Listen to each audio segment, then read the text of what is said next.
ഒടുവിൽ CPM പ്രവർത്തകർ തന്നെ പാർട്ടി നേതൃത്വത്തിനെതിരെ പിണറായി വിഷയത്തിൽ രംഗത്ത് വന്നിരിക്കുകയാണ്.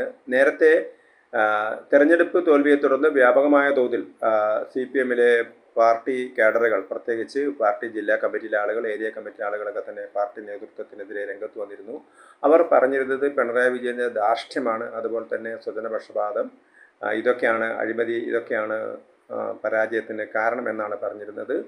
പിന്നീടാണ് ഏറ്റവും ഒടുവിലത്തെ സംഭവം ഉണ്ടായത്. പിണറായി വിജയൻ്റെ ഉൾപ്പെടെ മുഹമ്മദ് റിയാസിൻ്റെ വീടിലും, പിണറായി വിജയൻ്റെ തിരുവനന്തപുരത്തെ വാടക വീടിലും, തലശ്ശേരിയിലെ സ്വന്തം വീട്ടിലൊക്കെ തന്നെ ED റെയ്ഡ് നടത്തിയിരുന്നു. ഈ റെയ്ഡ് നടത്തിയത് CMRL അഴിമതിയുമായിട്ട് ബന്ധപ്പെട്ടാണ്. ഈ സമയത്ത് പാർട്ടി പ്രവർത്തകരെ അണിനിരത്തിക്കൊണ്ട് അതിനെ എതിരിടാനാണ് CPM ശ്രമിച്ചത്. ഏറ്റവും ഒടുവിൽ അവർ തിരുവനന്തപുരത്ത് റെയ്ഡിനെത്തിയ ED ഉദ്യോഗസ്ഥന്മാരുടെ കാറിന് നേരെ ആക്രമണം നടത്തുകയൊക്കെ ചെയ്യുകയുണ്ടായി. അത് വലിയ ജനരോഷം, CPMന് വലിയ തിരിച്ചടിയാണ് അതുണ്ടായിരുന്നത്. വ്യാപകമായ തോതിൽ ആളുകളുടെയൊക്കെ സാമൂഹ്യ മാധ്യമങ്ങളിലൊക്കെ നോക്കിയാൽ, പ്രതികരണങ്ങളൊക്കെ നോക്കിയാൽ നമുക്കറിയാൻ കഴിയും. CPMൻ്റെ ഗ്രൂപ്പുകളിൽ തന്നെ വലിയ എതിർപ്പുകളാണ് അവർക്ക് വരുന്നത്. ഈ സമയത്താണ് കൊല്ലത്ത് CPMൻ്റെ ഏരിയ കമ്മിറ്റിക്കകത്ത് നടത്തിയ ഒരു ചർച്ചയുടെ വാർത്തകൾ മാധ്യമങ്ങൾ പുറത്തുവിടുന്നത്. ആ ചർച്ചയിൽ പറഞ്ഞിരിക്കുന്നത് പിണറായി വിജയൻ്റെ നേരെയാണ് റെയ്ഡ് നടന്നെങ്കിൽ പാർട്ടി പ്രവർത്തകരൊക്കെ സമരത്തിന് വരുന്നതിൽ തെറ്റില്ല. പക്ഷേ വീണ വിജയനെതിരെ നടന്ന കേസിന് എന്തിനാണ് പാർട്ടി പ്രവർത്തകർ പോകുന്നത് എന്നൊരു ചോദ്യമാണ് അവർ ഉന്നയിച്ചിരിക്കുന്നത്. അതേപോലെ തന്നെ CPMൻ്റെ പ്രതിപക്ഷ നേതാവിനെ തിരഞ്ഞെടുക്കുന്ന കാര്യത്തിലും പോളിറ്റ് ബ്യൂറോയിൽ ചർച്ചയുണ്ടായി. ഓൺലൈനായിട്ട് നടന്ന പോളിറ്റ് ബ്യൂറോയിൽ വോട്ടെടുപ്പ് നടന്നു എന്നുള്ള വാർത്തകളാണ് പുറത്തു വരുന്നത്. ഇതേ തുടർന്ന് കൊല്ലം ഏരിയ കമ്മിറ്റിയിൽ അവർ പറഞ്ഞു, തെരഞ്ഞെടുപ്പിൽ അതിശക്തമായ തിരിച്ചടി നേരിട്ടിട്ടും പ്രതിപക്ഷ നേതാവിനെ തിരഞ്ഞെടുക്കാൻ വോട്ടെടുപ്പ് നടത്തുന്ന പാർട്ടി അത് പാർട്ടിയെ തന്നെ അപഹാസ്യമായി ചിത്രീകരിക്കുന്ന കാര്യങ്ങളാണ് നടക്കുന്നത് എന്ന വിമർശനമാണ് CPMലെ കൊല്ലത്തെ ഏരിയ കമ്മിറ്റി യോഗത്തിൻ്റെ വാർത്തയായിട്ട്, അല്ലെങ്കിൽ യോഗത്തിൽ നടന്ന കാര്യങ്ങളായിട്ട് മാധ്യമങ്ങളിലൊക്കെ പുറത്തു വന്നിരിക്കുന്നത്. അപ്പോൾ ഏതായാലും CPMലെ ആളുകളൊക്കെ തന്നെ ചിന്തിച്ച് തുടങ്ങിയിരിക്കുന്നു എന്നുള്ളതാണ് ഇതിൻ്റെ ഏറ്റവും വലിയൊരു തെളിവ്. CPMനെ സംബന്ധിച്ചിടത്തോളം അവർക്കെതിരെ നിരവധി ആരോപണങ്ങൾ വരാനുണ്ട് എന്നുള്ളത് ഉറപ്പാണ്. ഇപ്പോൾ ഈ ഒരു കേസ് മാത്രമല്ല, CMRL കേസ് മാത്രമല്ല, ലൈഫ് മിഷൻ കേസുണ്ട്. അതേപോലെ നിരവധി തട്ടിപ്പ് കേസുകളൊക്കെ തന്നെ, ഭരണകൂടവുമായി ബന്ധപ്പെട്ട കേസുകളുണ്ട്. അതേപോലെ തന്നെ സഹകരണ മേഖലയിലെ വെട്ടിപ്പുകളുടെ കേസുകളുണ്ട്. അങ്ങനെ നിരവധി കേസുകൾ പാർട്ടി നേതൃത്വത്തിന് അല്ലെങ്കിൽ ഭരണമുണ്ടായ സമയത്ത് നേരിടേണ്ടി വരും എന്നുള്ളത് ഉറപ്പാണ്.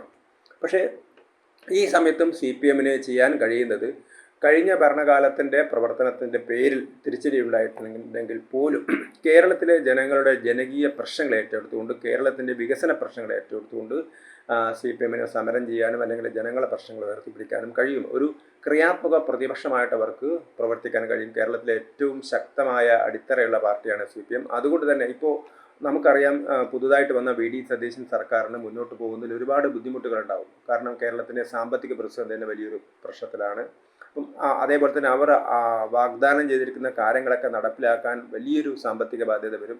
അതേപോലെ തന്നെ കേരളത്തിൻ്റെ എല്ലാ മേഖലകളിലും കേരളം വികസന രാഹിത്യം നേരിടുകയാണ്. അപ്പോൾ ഈ പ്രശ്നങ്ങളൊക്കെ ഉന്നയിച്ചുകൊണ്ട് CPMന് ക്രിയാത്മകമായിട്ട് പ്രവർത്തിക്കാൻ കഴിയും. അവരുടെ സംഘടനാ ശക്തിയൊക്കെ ഉപയോഗിച്ചുകൊണ്ട് സർക്കാരിനെ തിരുത്തൽ ശക്തിയായിട്ട് അവർക്ക് മാറ്റാൻ കഴിയും. പക്ഷേ അതിനു പകരം പിണറായി വിജയൻ്റെയൊക്കെ കുടുംബക്കാരെ രക്ഷിക്കാനുള്ളൊരു ഏറ്റവും മോശമായ പോരാട്ടത്തിനാണ് പാർട്ടി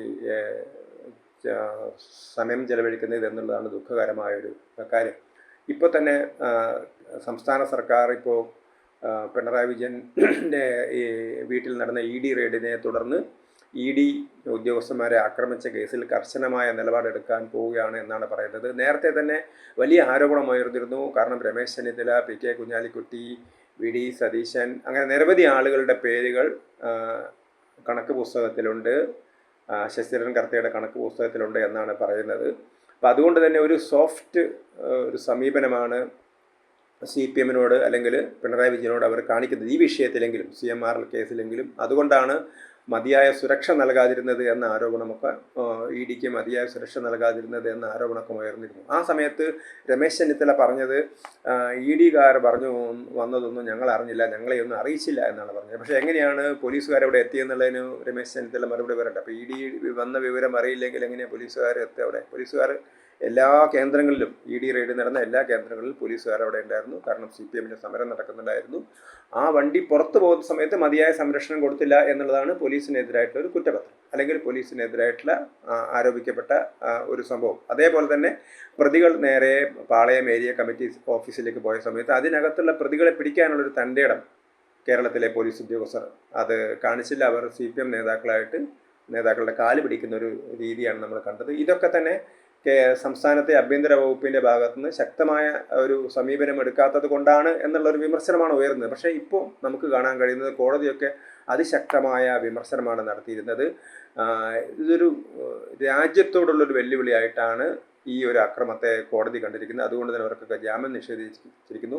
ഈ ഒരു പശ്ചാത്തലത്തിൽ 300 പേരെ പ്രതികളാക്കി, 300 കണ്ടാൽ അറിയാവുന്ന 300 പേരെ പ്രതികളാക്കിയിട്ടാണ് FIR ഇട്ടതെങ്കിലും ഒരു 200 പേരെങ്കിലും പിടിക്കാനുള്ളൊരു ശ്രമമാണ് ഇപ്പോൾ പോലീസ് നടത്തുന്നത്. ഏതാണ്ട് 24 പേർ, അതിൽ വലിയ നേതാക്കന്മാരൊന്നുമല്ല, 2 പേര് മുൻ കൗൺസിലർമാരാണെന്ന് മാത്രമേ ഉള്ളൂ.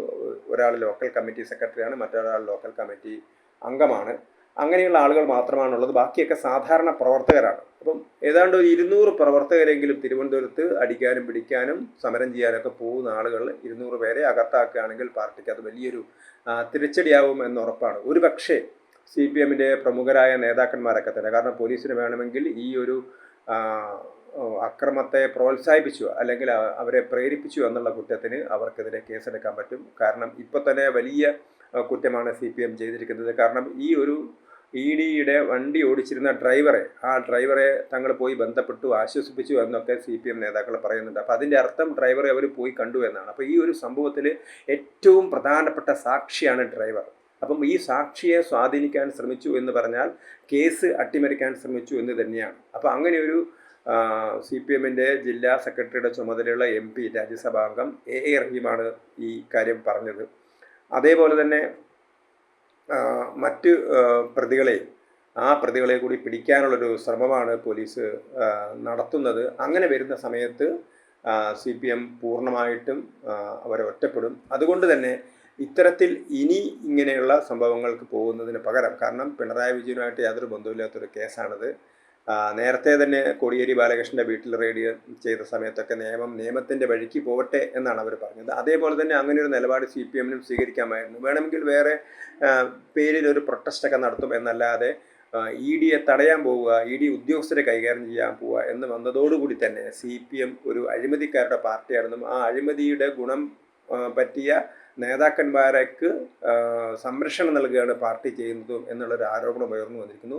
ഈ ഒരു പശ്ചാത്തലത്തിലാണ് കൊല്ലത്ത് നിന്ന് പാർട്ടിയുടെ നേതൃത്വത്തിൽ തന്നെ വിമർശനം വരുന്നത്. പിണറായി വിജയന് വേണ്ടി വേണമെങ്കിൽ നമുക്ക് പോകാം, പക്ഷേ പിണറായി വിജയൻ്റെ മകൾക്ക് വേണ്ടി പോവേണ്ട കാര്യമില്ല എന്നുള്ളൊരു വിമർശനം ഉയരുന്നത്. ഇത് CPMനെ സംബന്ധിച്ചിടത്തോളം CPM വളരെയധികം ചിന്തിച്ച് മുന്നോട്ട് പോകേണ്ട ഒരു സമയമാണ്. അവർക്ക് വേണമെങ്കിൽ ഒരു ക്രിയാത്മക പ്രതിപക്ഷമായിട്ട് ജനങ്ങളുടെ പ്രശ്നങ്ങൾ ഏറ്റെടുത്തെന്ന് പ്രവർത്തിക്കാം. അതല്ലെങ്കിൽ പിണറായി വിജയൻ്റെ മോളികളായിട്ട് പിണറായി വിജയനും കൂട്ടരും നടത്തിയ അഴിമതികളെ സപ്പോർട്ട് ചെയ്യാനുള്ള സംവിധാനമായിട്ട് പാർട്ടിയെ കൊണ്ടു നടക്കാം.